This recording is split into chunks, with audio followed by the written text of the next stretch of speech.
Dan, how are you, my friend? Hey, Dan. I'm doing well. How you guys doing? Doing phenomenal, my friend. Hold phenomenal. on, Ryan, hold on. Just because you happen to be here this Wednesday, you cannot steal my favorite interview. Oh, I showed up to work today? Come on, man. It's me and Dan Miller. I saw you, Ermanni? We've developed a relationship. It's my interview, so you relax. Fair enough. Back off, Ryan. I don't come to work on I'm Wednesdays, just joking. Dan. I need a day off. We're just joking over here. You take it over, Ryan. It's so good to talk to you, big guy.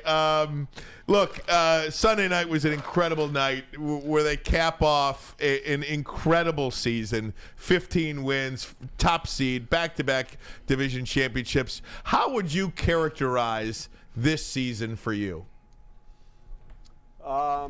Number one, good to see you. Number two, incredible. I was just talking to these guys, and when you consider the fact that this team was able to run and keep it going without Aiden Hutchinson, without Aleem McNeil, last month or so without CD3, without Barnes, losing Rodrigo, just a number of injuries. Davenport, whom they were hoping was going to give them a big balance on that defensive line off the edge. Just on down the line, Kaminsky in the preseason, a guy that they'd expect to get some snaps from. Just keep throwing the names out there of defensive players that they missed that were expected to play big roles. Headline, of course, one of the best defensive players in the league and one of the best interior defensive linemen in the league, and they just continue to win. So it's just, this offense has been something else. I just was looking at Jared Goff, the season that he's put together. Guys, it's historic what he did with some of the numbers that he put up. And it's coaching, it's players, it's never blinking, it's player procurement and then development. It's all those things. Ryan, it takes a lot to win 15 games in this league, and when you win 15 games against some of the odds that they did in terms of the injuries, it's even more impressive. And now I just don't think you put any limits on what's possible for this team, because every time we feel like we've had to do that, they've just broken right through whatever barriers we've put up. There was a shot of Aaron Glenn midway through or towards the end of the fourth quarter just sitting on the bench with his legs up and his arm on the bench like, yeah. He's done that a few times. We did now. that. I mean, he does that. The game plan on Sunday night, that guy, what do you say about Aaron Glenn? I know Dan Campbell spoke at the podium yesterday and said, if we go another cycle without this guy, it's just not right, but I'll take him back. Yeah, and I'm starting to get the sense he's going to get a job somewhere. I really believe that. They're the number one third down defense in the NFL. Let's start there. That's a great place to start because that means you're getting off the field pretty consistently. With what he has had, for the first couple of years that Aaron Glenn was here, he didn't have much to work with. End of last year, he didn't have much to work with in that secondary because of all the injuries that just taken guys away from his depth chart.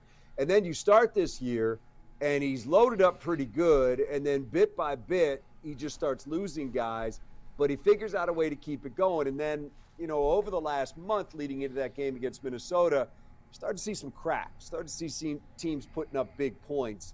And you're thinking, man, you saw that game Monday night against San Francisco, and they had guys running open in that first half left and right. I mean, open. And you start thinking, okay, if 18 does that, 3 does that, if 87 does that against Minnesota, and Naylor too, you're going to have some real problems. And they came out, and look, we knew what they had to do. They had to manufacture pressure and play a lot of man on the back end. That's what they did. They certainly got some help from Minnesota because, their quarterback picked a bad night to have a bad night. But still, you can't say enough about what Amik Robertson did, about what Terrion did when he was in there, about those safeties and what they've done all year. And the guys up front and how much it means to have Anzalone back and the steadying force that Campbell has been. And, Levi Onwuzurike picking a good night to have a good night.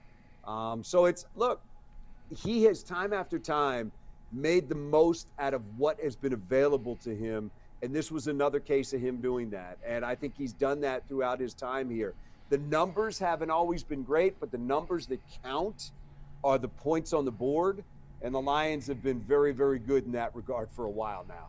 Dan, it's either the Packers for a third time this season, the Vikings for a third time this season, the Rams for a second time this season, or the third time in 12 months, or a Washington team for the first time, rookie quarterback. you don't want to pick your opponent, but No, as soon as I pick them, it's going to happen. right, exactly. But I mean, look, how, every single one of those presents an issue, Ryan. Look, every single one. Look, we know how good Green Bay is. We know how good Minnesota is. And we can say, look, Green Bay lost every 10-win team they played this year. They're still good. They still got playmakers on that team. Minnesota, look, they're really good. They won 14 games for a reason. And they would come back in here with the most motivation. Not that they didn't have that on Sunday night, but look, any one of those teams that you throw out there, and the Stafford storyline again, and Washington's been terrific this year. They're double-digit wins for a reason. This is the time of year where if you're in the divisional round of the playoffs, it's supposed to be a really tough game, and any of those teams would pose a really tough game for Detroit. But I think first and foremost, with the Lions, it's about the Lions. If that offense comes out and plays the way it's capable of playing, they're tough to beat because the other team has to catch up and keep up. And even in that game against Minnesota, where there wasn't a lot of scoring early, when the Lions got on that run and scored touchdowns on 3 consecutive possessions in the second half, and the defense had done what they've done to Minnesota in the red zone, it was tough for the Vikings to kind of hang on. And I think that's what gives them a chance. If you have doubts about the defense and if you still think they're going to be shorthanded and whatever the case is, that offense is the great equalizer for this football team. But, you know, they just find a way to play complementary football with all 3 phases, finding a way to chip in. So 15 wins. Whatever's going to happen, it's going to be a good team, but there's no reason to doubt that the Lions, if they play their game, can beat anybody left in this field. Hey, Dan, I wanted to ask you about Dan Campbell. You know, obviously that game in San Francisco last year in the NFC Championship game was, you know, you could replay that thing until you're blue in the face. End of the first half, you know, a couple of the third downs, kick it, you know, the field goal. What do you think Dan Campbell learned last year in the playoffs that he will bring into this year's playoff? And even some of the you know, going for it on fourth down, will he just play how he plays, or will he adapt to the game? I think he's going to play the way he plays. And I think I've probably said this before on here, and I know that you weren't here, Ryan, but, you know, I understand that people talk about that San Francisco game, and there are certainly some things that maybe you can question, and we did question at the time. But, again, I think it's a big picture type of thing. And what I say to people when they bring up that San Francisco game and the decisions is, do you remember the fourth down he went for against the Rams on a 4th and goal in a tight game that they scored a touchdown on? The only fourth down he went on in the entire game. Do you remember the fourth down where Craig Reynolds ran it in against Tampa Bay in a tight game, where if they don't get those 2 fourth downs, they might not have been in the NFC Championship game? So you can constantly pick at the bad, but also let's remember the good. Let's remember a couple of fourth down calls that he made that if they settle for 3, maybe they don't even get there. So I don't think he changes a lot from where he was last year. I just think, you know, Ryan, I think he is who he is. And we've seen it. We saw it against Minnesota as well. He's going to go for some fourth downs. He's going to do some things that might feel like it's against the grain for some other teams. But I'd also submit this. I think more teams now are leaning towards the way Dan Campbell plays the game versus Dan Campbell coming back to the field. I just think that offense is the unit on this team for years now that he has trusted more than any other. And if he can keep the football in their hands at a critical time, he's going to do that. So I don't think a lot comes out of that game. I think if players play the way they're capable of playing in that game against San Francisco more often than not, I think they probably end up winning that game. I think there was some times where they fell short. Did I agree with every call he made? No, but I haven't seen any big difference this year from Dan Campbell based on what happened in that San Francisco game. Dan, good to talk to you, even though my guy hijacked my seat, but, you know, it's all good. I love him dearly. No, Dan, Happy New Year to you. I hope you had a happy holiday as well as a Happy New Year as well. Let's talk about a guy who fumbled in the NFC Championship last year, and then this year he breaks the Detroit Lions record for touchdowns in the season, 1,400 yards, 20 touchdowns, and, oh, by the way, he seems to have proved that he didn't necessarily have to be switching carries with David Montgomery. Talking about Jahmyr Gibbs, Pro Bowl's finest. Just talk about the season he's had, especially last game, or excuse me, ever since David has been hurt, where they said, can he shoulder the load, or is he a split back type guy? Seems like 170 yards, 4 touchdowns. He's a guy that can handle the load. You know, Pause. Braylon, I think this, and Happy New Year to you as well. I think you can say both things are right. You can say he's a split back because that's better for him, and it's less wear and tear for him, and there's really no problem with having David Montgomery on the field. And then you can also say, or Craig Reynolds, and hats off to Craig for the way that he's played the last couple of weeks. He's done a really nice job for them when he's been called on. But I think you can also say he's easily a guy that could shoulder the load. You know, we talked about this on our radio show Monday night. He's a superstar. He's one of the best players in this league, Ooh, good call. period. Not just one of the best running backs in this league. He's one of the best players in this league. Like Jameson Williams, he's a one-play touchdown guy.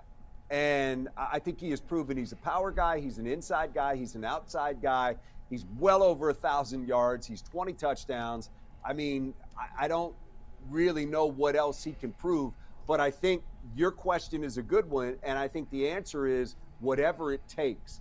But I think in this day and age, it's really nice to have two guys that can split the load, unlike when we grew up and it was some dude getting 300 carries in a season, and then, you know, before long you notice, man, he's missing a step. I think the more that you can spot guys, and having two top-tier guys like Gibbs and Montgomery is probably the exception to the rule a lot of times. But the more that you can spot guys, there's no problem with that. It keeps them fresh, and I think, you know, if he had been a carry-the-load guy all team, would he look as good in Week 18 as he did?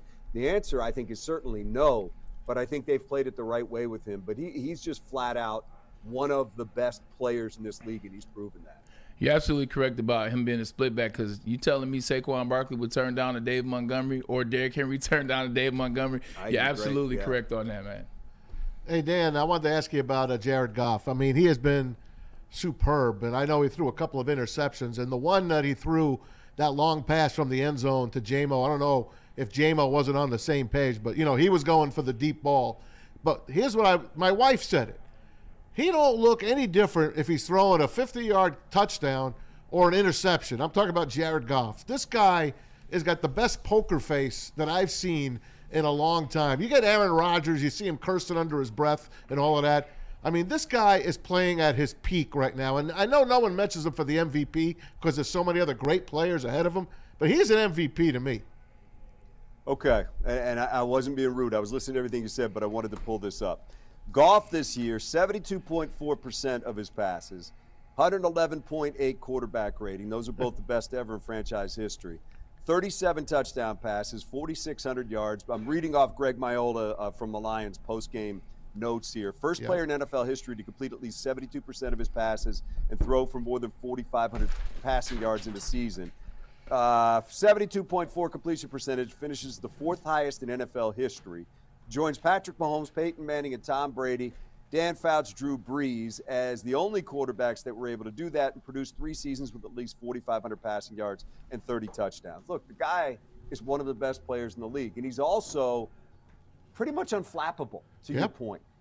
When he makes a mistake, he doesn't just get angry and he just knuckles down and finds a way to get it done the next time they get the football. And I think that's one of the things that really stands out about him. When he does make a mistake, he finds a way to come back. Even the Houston game, and there were some weird interceptions in that game. That's that Sunday night slot, man. That's that Sunday night slot. 2 interceptions. Even when they're, getting knocked around or batted up in the air, he just finds a way to keep coming back. And I think it's probably emblematic of what his career has been, because he could have easily stayed down when he left Los Angeles, but he battled and he rose up with his team. And now there's no other way of putting it other than he's one of the best quarterbacks in this league. And anybody who's still a doubter, they just have an agenda, because this guy has gotten it done.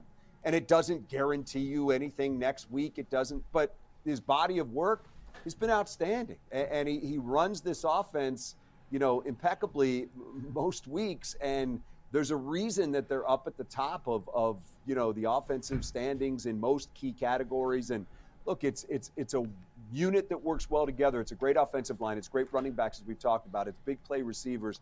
And it's that guy in the middle pulling the trigger when they need it the most. And how about the guy on the other side, the quarterback of the defense, and that's Alex Anzalone. I never saw a defense come together more than what he brought that team. And he was in pain that game. He played well ahead of where he should have been playing, but he made all the difference. He made Amik Robertson step up the way he did, Jack Campbell, the rest of his team. It's on Anzalone, man. I take my hat off to that guy. Yeah, let me go back to the offense for just a second. And I said this the other day. I think we take for granted, so I want to make sure I mention him, and that's Amon-Ra. And every time they need a play, that dude's there. Yep. Every single time they need a play, they find a way to get him the football. And he's just, again, one of the best players in this league, an amazing player, an All-Pro last year, and certainly somebody that should be right up there again this year.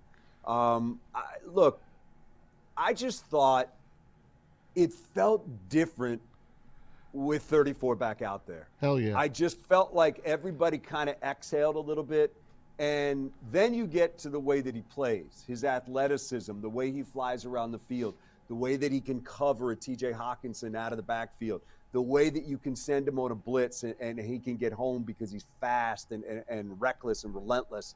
I just think it's maybe, again, a guy that we don't appreciate enough, but sometimes you appreciate it more when he's not there, and then you see what it looks like when he comes back. And I thought we saw that with Alex on Sunday, but it just felt good to have him back out there. And I think, to your point, the defensive players around him felt better as well. And it bodes well for them going forward to have him in the lineup, because whatever happens here in the next 5 days of how this thing sorts itself out, you're going to have some really good offensive players coming in here, and they're going to need all hands on deck with his defense to find a way to slow the other team down. And you're better when he's out there.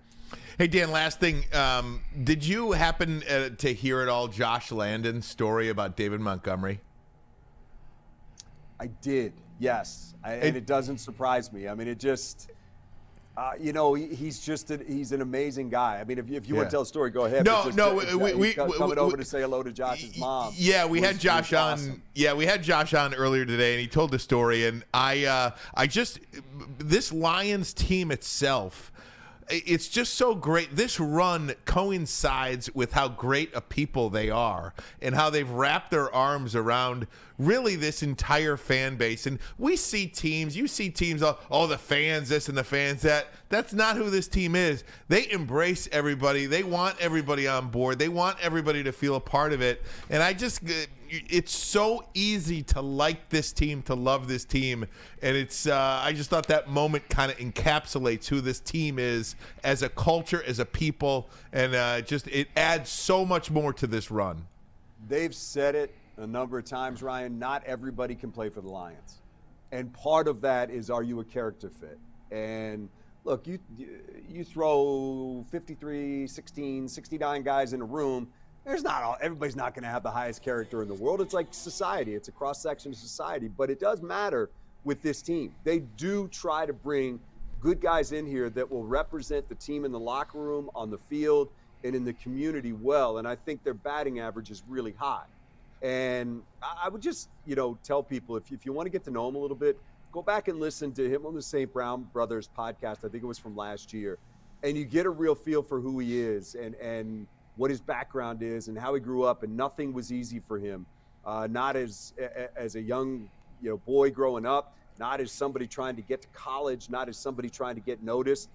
But he's battled every step of the way, and he's been, somebody with just high character every step of the way. And you bring up a great point. It is part of this team that I think bands them together, is just that they love each other, but they also respect the hell out of each other in the way that they perform as people and as professionals. And I do think that matters. It's a word we throw around all the time, and so many times we use it incorrectly, and it's culture. But there is culture here, and it does matter, and it does carry you through some difficult times and help you get over some hurdles, and he's certainly part of that.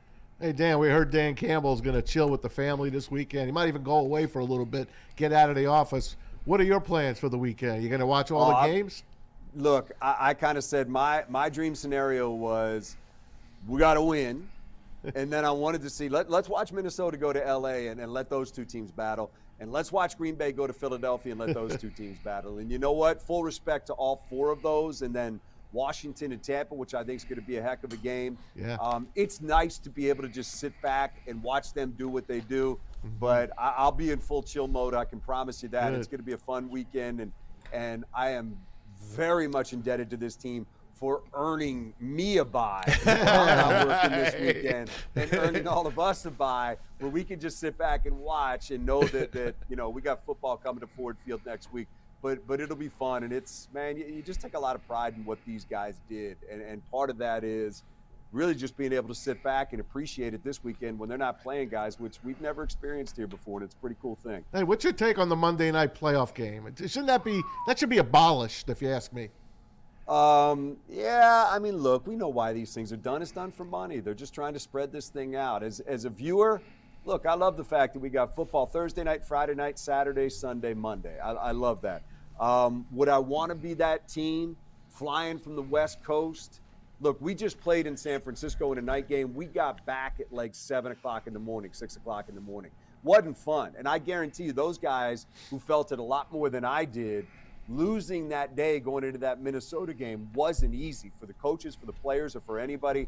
And whoever wins that game, be it San Francisco or LA, even if LA stays at home, and they won't play till Sunday after that Monday night game, it's still going to be really tough. So I get where you're coming from, but I think we also know why this stuff happens. It's because of money, and we will all gladly sit back and watch. And Dan, just quickly, thanks for spending all this time with us. That's why there's no doubt that if the Lions play either the Packers or Commanders, that's a Saturday night game, right? I mean, they're not going to make the winner. If the Lions had to play the winner of the Rams and the Vikings, they're not making them play on Saturday. I can't imagine. No. I don't see any way that happens, Ryan. And I just logic dictates that would not be the case, that would not be fair. In particular, if it's Minnesota, to make them travel to the West Coast and then come back and play on Saturday, that would have to be a Sunday game. Absolutely. They're good like that. And that's why you kind of knew that even Minnesota, I mean, the AFC games are Saturday.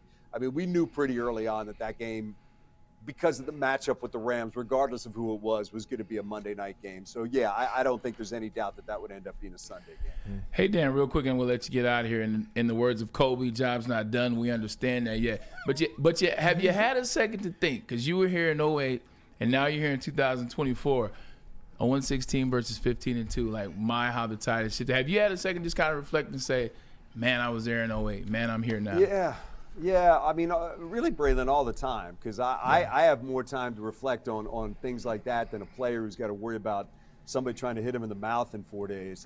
Look, I'm just – this organization, the way it's run, the people that run it, it's just so impressive. And when you've seen it done the wrong way, a frustrating way, the juxtaposition between the two isn't lost on anybody. And I've had people from other cities, man, how'd you do it? And it's really just find the right people, put them in charge, let them do their job. And as they do their job, with more decisions they make, things get better. And it's, I've said this before to you guys, winning and losing aren't that much different. When you're losing, you make a bunch of bad decisions, and sooner or later you look down and your roster stinks and you're a bad team. When you're winning, you make a bunch of good decisions, and sooner or later you look down and you got a good team.